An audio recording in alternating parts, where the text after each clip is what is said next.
Welcome to this practical guide on restoring vintage photos using GIMP. In this video, I'm going to show you how to restore old images that have been marred with dirt speckles and discoloration. We will be walking through a few processes and handy techniques to improve the vibrance, color, and details. I will focus on the basic capabilities on GIMP without any plugins like Resynthesizer, since they are up to now not easy available in GIMP version 2.10. Most of these techniques are labor-intensive, so expect no magic but a lot of manual work. As we embark on the journey of restoring vintage photos, it's crucial to confront the significant challenges posed by discoloration, a result of the passage of time. In this example, you might observe faded colors in the blue and green spectrums, while red tones appear overly pronounced. Additionally, the overall image is darkened due to years of material decay. To rectify this, we'll leverage GIMP's powerful color adjustment tools. Begin by navigating to the Colors menu and selecting the Levels submenu. This action opens a dialog offering options for adjusting color channels. At the top of the dialog, you'll find a drop-down for channels, as discoloration requires treating each red, green, and blue channel separately. Within the dialog, focus on the clamp input scale, ignoring clamp output. Below the histogram, a gradient with 3 markers is crucial for adjustments. Find the Auto Input Levels button at the bottom.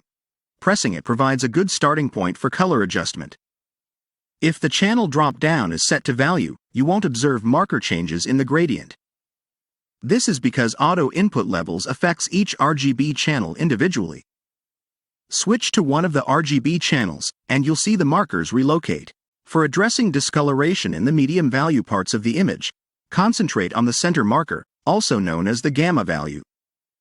To introduce more blue and green, increase the gamma for those channels and decrease it for the red channel. With these adjustments, you're well equipped to handle color correction.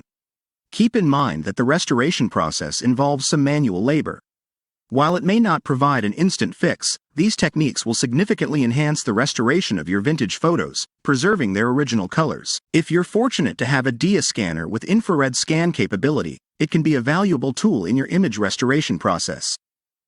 However, it's essential not to rely on it entirely, especially for any automation. Approximately 1 out of 5 infrared scans may not align precisely with the RGB scan, and issues like blurring or color deflection can occur in the infrared layer. While the infrared scan aids in detecting dust, it's not sufficient for removal. Here are some tips for effectively working with the infrared layer. Enhance the infrared layer. Open the Layer dialog, select the infrared layer, and duplicate it. Choose the duplicated infrared layer and set its mode to divide. This action should turn the entire image white. Navigate to the Filter menu, select the Blur submenu, and apply Gaussian blur. A blur value around 250 works well. Applying this filter to the upper layer in divide mode enhances the infrared layer, but be cautious as less significant damages may get suppressed. If you decide to apply this filter, merge the upper infrared layer with the lower one. Align RGB and infrared layers. Ensure proper alignment between the RGB layer and the enhanced infrared layer. Select the RGB layer and switch the mode to grain merge. Damages in the infrared layer should appear as dark specks, while damages on the RGB layer should be gray spots. Adjust the position of either the RGB or infrared layer until the spots align. After alignment, crop the image, ensuring the Current Layer Only checkbox is unchecked.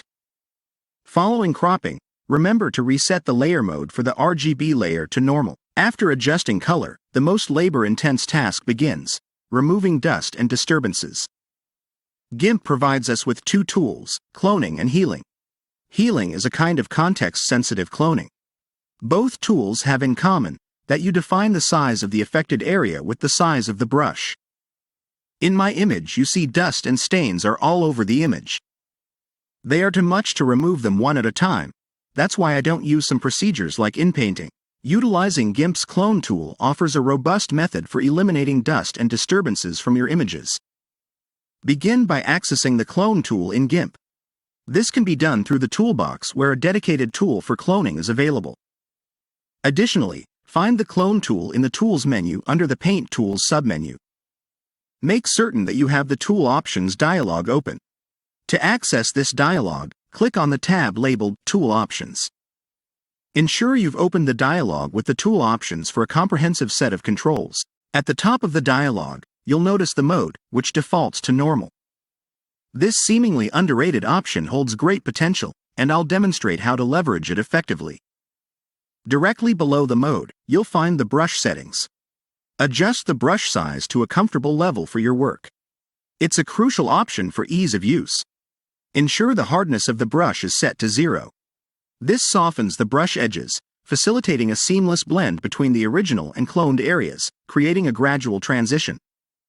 For an optimal working experience, set the brush spacing to be small. This allows for overlap in the cloned copy, aiding in a smooth blending process. Consider using a force parameter with a very small value, perhaps around 2.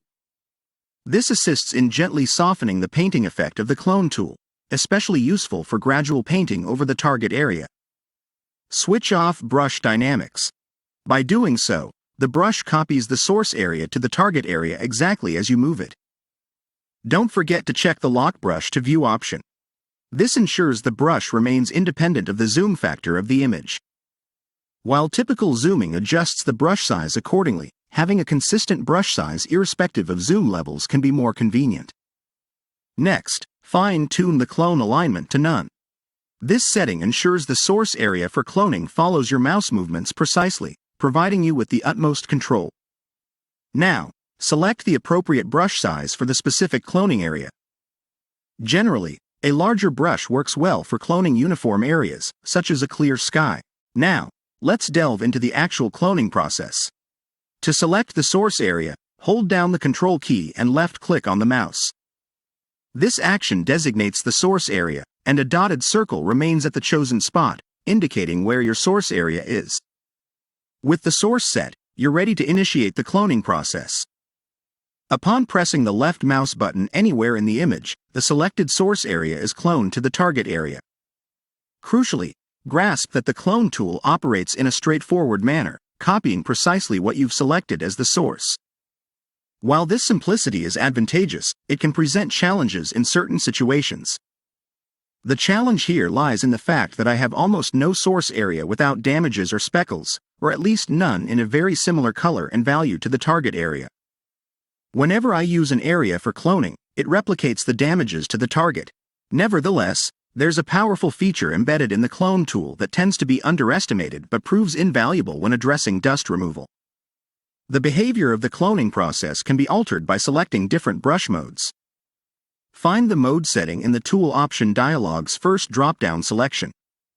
Switch the mode to Luma Lighten Only. By making this adjustment, only the brighter values of the source and the target are cloned. Since most dust speckles are darker than their surroundings, opting for Luma Lighten Only is an excellent strategy for dust removal. In Luma Lighten Only mode, the brush will clone source areas that are lighter than the target area. This precisely suits the task of removing scratches and speckles. Carefully choose a source area that is darker than the target because a lighter source will be copied as is, potentially brightening up the area. On the other hand, a darker source will selectively brighten the dark spots you aim to remove. For those working with photo negatives, where dust and scratches appear white, you can employ Luma Darken Only to effectively address these issues. That's so far for part 1. In the next part I will cover cloning with layers.